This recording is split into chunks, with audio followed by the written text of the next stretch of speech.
Alright, what's happening, y'all? It's your boy Rico from Street Scores, and we have some good news and some bad news when it comes to the injury updates for this Atlanta Falcons game in Atlanta. Again, I'm gonna keep saying it, y'all better not embarrass me in my city. But as soon as we get some great news as far as injuries go, we get some bad news and some maybe bad news. We're gonna talk about all of that in this video, of course. But before we dive into all of that, make sure you subscribe to the channel, hit the bell next to the subscription button so you get a notification immediately. And every time I release an informative and opinionated video just like this one, make sure you check out the rest of the channel. Just double released videos yesterday, double uploaded. I had the should we go get to it video, why not? And I also had the game preview for this Falcons game, breaking down the 5 most important matchups, the 3 biggest X factors. I give my score prediction at the end, and of course I also give y'all the history between both of the teams, the updated injury report for both sides, all of that. So make sure you go check that out as well. And without further ado, let's get it.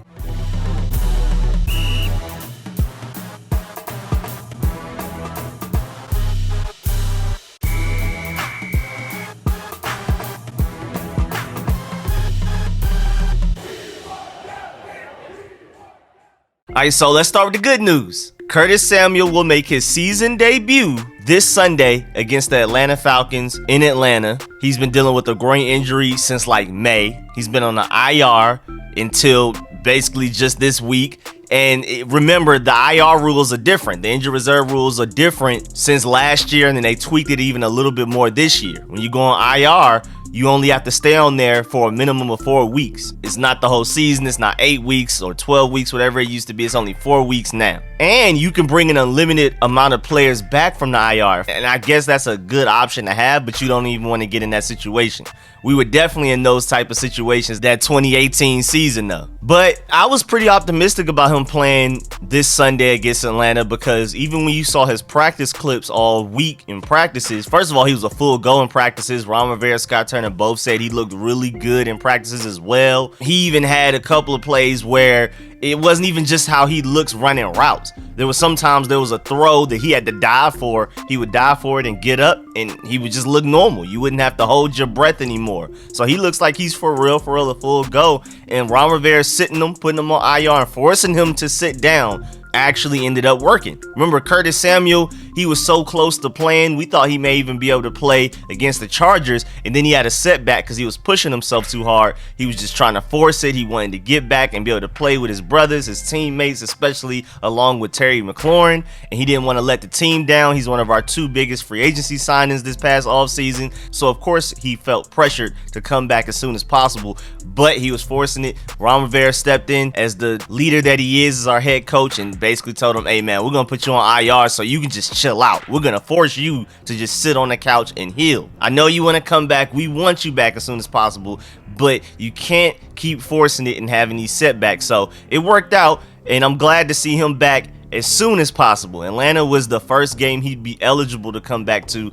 and he's back. So that's good to hear about his recovery. That's very encouraging. Maybe if he missed this Atlanta game, because this was the first game he was eligible for to return from IR, maybe he missed this Atlanta game, maybe he missed the Saints game, and then we try to bring him back after that, I would definitely be a little bit more pessimistic about him staying healthy throughout the game and throughout the season. But the fact that he's ready as soon as he's available, it sounds like he's more than ready. And I'm expecting him to contribute a lot to the offense, to add an extra gear that we've been missing, because after Terry Mclaurin, we haven't had any true answers in the receiving group. Other guys have had small flashes, but you have De'Ami Brown and Cam Sims out here dropping easy, wide open catches. And I'm just so excited to have a Curtis Samuel back, and even just beyond being a receiver, Scott Turner wants to deploy this guy out of the backfield, those jet sweeps like the one that Cam Sims got against the Bills, or these screen passes that Adam Humphries seems to be getting a lot. A lot of these J.D McKissic touches, whether it be carries out of the backfield or him running a route, a lot of that will now be Curtis Samuel. So I'm super excited. I think he's honestly a decent fantasy option as long as he's a full go and we actually deploy him the way we want to, the way we intended to before the season started. If Scott Turner is able to use Curtis Samuel to the fullest, he will be a solid fantasy option, because again, he's going to get forced touches. He's going to get touches out of the backfield even, along within the passing game, because right now he is going to be our wide receiver number 2. Dyami Brown has not stepped up enough to take that spot, so Curtis Samuel is not only our wide receiver 2 after Terry McLaurin, he's also going to be the guy that gets the ball however Scott Turner has to get it to him. Again, even out of the backfield. And Scott Turner even said yesterday that if Curtis Samuel is ready, once he's physically ready, he can jump right into this offense. And that's a good point because Curtis Samuel's already played under Scott Turner. So I wasn't worried about him returning and needing mental reps and gaining rapport with everybody because he's already played in a Scott Turner's offense. He technically has a little bit of rapport with Taylor Heinicke already from their days in Carolina as well. Ron Rivera was his head coach. I mean, so many things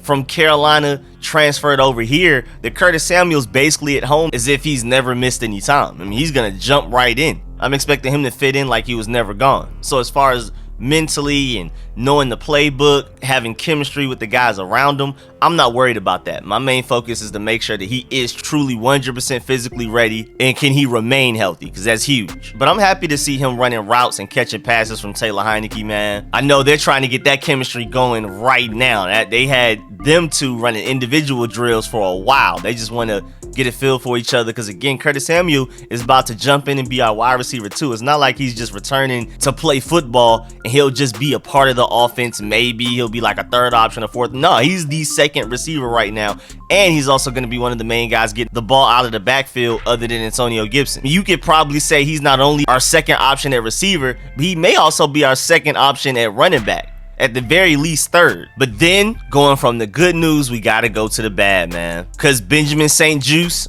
rookie cornerback that's actually been playing very well, has definitely been playing better than Kendall Fuller easily, is out with the concussion going to this Atlanta game. And that's scary because I like Torrey McTyer, but Torrey McTyer is going to get all of those reps that Benjamin St-Juste was getting. And then that means that we'll finally have to elevate Darryl Roberts. And this will be his first time playing this season as a depth piece if there's any injuries or something. And again, my biggest worry is not that I don't necessarily trust Torrey McTyer, but Benjamin St-Juste has played well. And when you lose any player that's been playing well, you're worried about the guy coming after him playing just as well. Because we've already been getting killed in the secondary as is, but Benjamin St-Juste, you could definitely say, has been the one that's been getting beat the least. And then on top of that, defensive end Matt Ioannidis with his knee injury and running back Antonio Gibson with his shin injury are both questionable. And the Antonio Gibson one scares me the most because it just kind of came out of nowhere. He's been dealing with a shoulder injury this whole season that he was recovering from.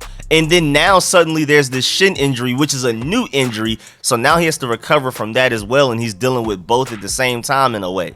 So he's questionable to play, both him and Matt Ioannidis. Matt Ioannidis missed last game, but I think he was close to playing last game, so I could definitely see him playing against Atlanta. But Antonio Gibson is a coin toss right now. I am not sure at all. And then Brandon Sheriff, to end it with some good news, with his chest injury after running into that wall, he will play. So Curtis Samuel, Brandon Sheriff, good to go. Benjamin St-Juste, we know for a fact, will not play. And then Antonio Gibson and Matt Ioannidis, we'll see when the game gets here. But yeah, man, that's the end of this video. Please get in the comment section. Let me know how you feel about everything discussed in this video. Are you excited about Curtis Samuel? Do you think he'll contribute a lot very early? I mean, do you think he's going to make this debut against Atlanta and ball out? Do you think he'll have a humble beginning? Or do you see Scott Turner just throwing him out there like, let's get it? This is the Atlanta defense. Probably one of the worst defenses we'll play all year. Let's see what Curtis Samuel can do. Do you think he's going to be rusty as far as playbook and rapport and chemistry with everybody around him? Scott Turner calling the plays, knowing how to use them? Please let me know all of that and how you feel about the Antonio Gibson and Matt Ioannidis situation as well. And of course, please like this video if you liked it, if you learned anything.